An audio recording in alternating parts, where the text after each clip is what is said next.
Կարճ ասած, հնդկական զենքերը եւ ֆրանսիական զենքերը Հայաստան որ գալիս է, դա շատ լավ է։ Անվիճելի է, որ 155 կալիբրը մի քիչ ավելի հեռու է խփում,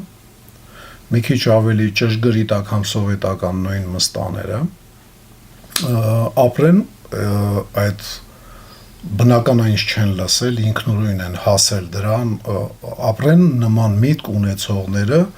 որոնք որ իհարկե հասարակությունից մի քանի տարի ավելի ուշ են այդ մտքով, ասենք, վարակվում եւ իրականացնում այդ մտքերը։ Դա այդպես է, էլի, ասենք, երբ որ հասարակության ներկայացուցիչները ինչ-որ բաներ ասում են, մենց նաչալնիկները չեն լսում գիտակցաբար, հետո ենթագիտակցությունից հենց իրանց ինչ-որ բան գալիս է ուղեղի մեջ, բան անում, ասում են, կապա սենց անենք, ու իրանց արդեն թվում է դա իրենց միտքներ, այլ ոչ թե